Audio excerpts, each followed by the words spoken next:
All right, thank you so much for staying with us for all angles. So we're talking Rihanna, we're talking Barbados, we're talking national heroes and the creatives as national heroes. Does Rihanna fit the mold for you? Does Bob Marley fit the mold? We heard his music just now, Miss Lou.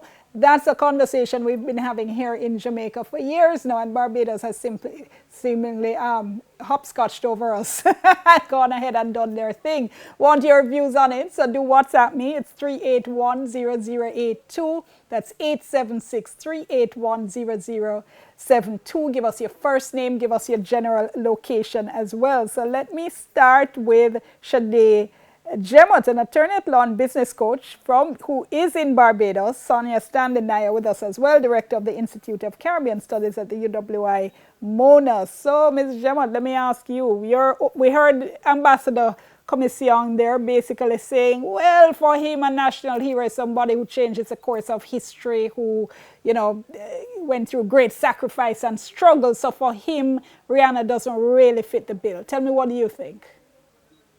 In my mind, in order to answer the important questions that have been raised by this honor that's been conferred on her, what is a national hero and who should be honored, you have to situate it within our time and space.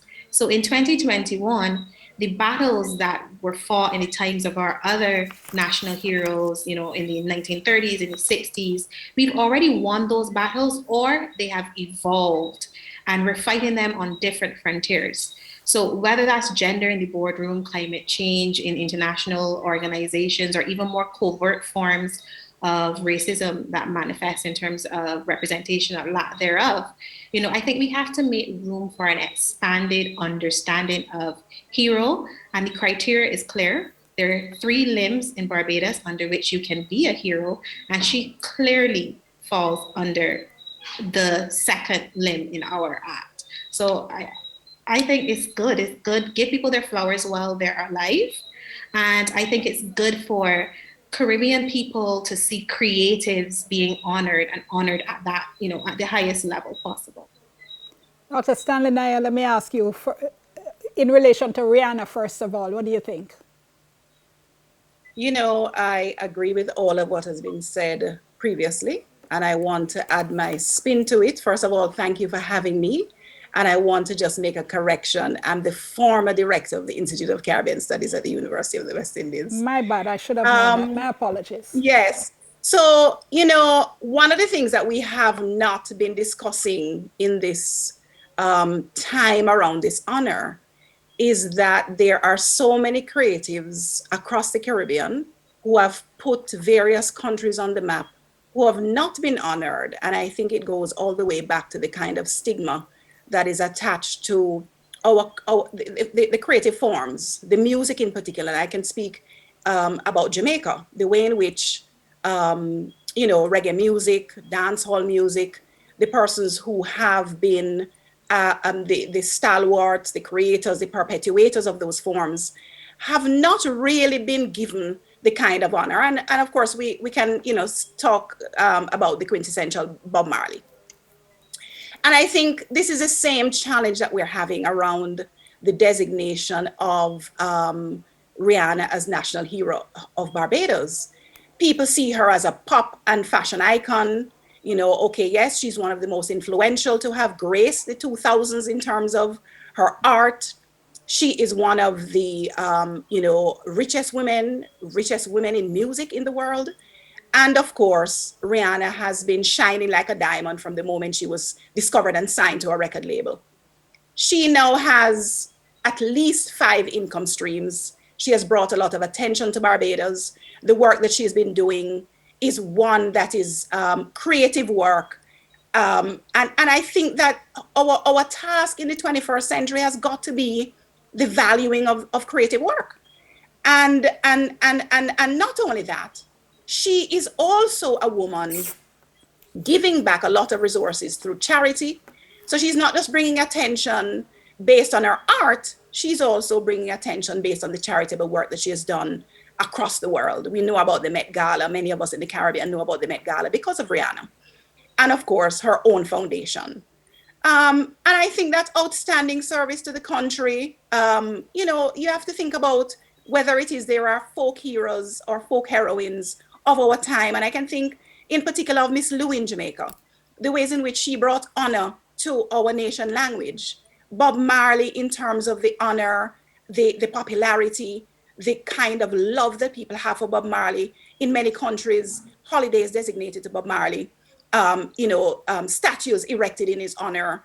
There are ways in which in the 21st century, we must come to understand that creative work is as much is as much important as the work of building any kind of nation. But tell me something. You have honor and then you have national hero. So there are a lot of people who agree with Ambassador Commission, in fact, that sure, creatives, people like Rihanna, people like, some people would argue, people like Bob have done fantastic work. We should absolutely honor them. We should absolutely recognize them. But that designation, national hero, is something special and of a different caliber.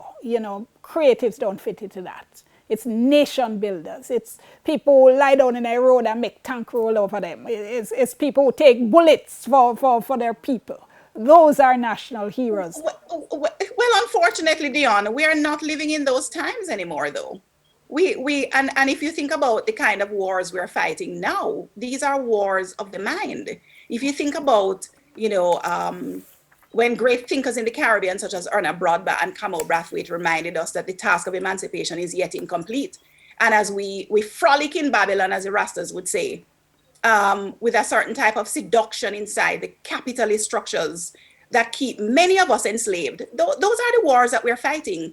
And in fact, when you think about Rihanna, living in that capitalist structure, but still finding time to be authentically Barbadian, she has not lost her accent. She has brought a lot of attention to her country. I don't know how else to say that in this time, the wars we are fighting are different kinds of wars. And in fact, the creative war is the war that we're going to use to actually, reduce stigma, build new forms of consciousness. The power of music cannot be underestimated. She is, of course, straddling a number of creative disciplines. She's a fashion icon. She is a businesswoman of great repute.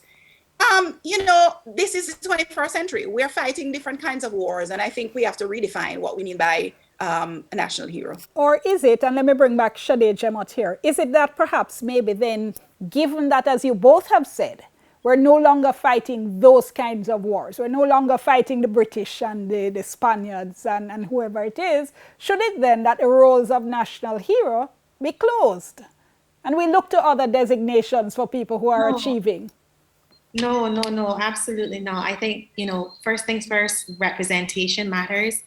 I personally don't think the diversity among our national heroes is a negative thing. It's important that as many of us as possible see ourselves in these national heroes, and we are inspired to realize our own greatness. That's the whole point of national heroes, right? And I think that the important message that this sends, and I'm so grateful that she has been designated at her age in her field, because national heroes do not have to all be old male politicians, trade unionists, and sportsmen. That's an important message that is being sent, right? And even apart from that, I'm really glad that Sandra said what she said, because it's almost a cultural content that we have for creatives. By the strict definition of national hero that some people advance, we're sending the message to our creatives, to our artists, that they're not deserving of the highest honors that we have to give, no matter how extraordinary they may be. Here we have Rihanna, a young woman from humble beginnings, who's managed to distinguish herself globally in music, in fashion, in business, on a platform of inclusivity, racial equity, body positivity, that has been so disruptive to the status quo that she's captured significant market share from global industry leaders and gone on to become a millionaire with multiple empires in several different industries. And she hasn't just hoarded that wealth. She's turned around, she's spread it across the world, not just at home, but across the world to improve the lives of people. If that's not a national hero, then by gosh, no creative will ever meet the standard, right? Her record speaks for itself. And she's truly outstanding. The criteria is clear. And I think that what we need to be having is almost introspection around our, as I said, almost culture of contempt for creatives, and the disingenuous conversations we're having about, how young she is and how much of a burden she is. She's no stranger to flying the flag of Barbados. And I think we have to have that conversation about how we treat the creatives and how we self-define. Times have changed, and we can't keep holding this, guarding these honors in this way, because we have to give people heroes that they can relate to, and they don't need to be perfect, they need to be real. I'm nearly at the break, but can you give us a little bit of a sense of what Rihanna has contributed to Barbados? Well, absolutely. So in terms of her contribution, as I said, her record kind of speaks for itself. As an ambassador, she's had responsibility for promoting education and tourism and investment for the island. As a philanthropist, she's made significant contributions in the areas of gender-based violence, in education, in health. She's established a center for oncology and nuclear medicine at the Queen Elizabeth Hospital, which is our primary healthcare facility. And, we have free healthcare. So, she's setting that up for an entire nation.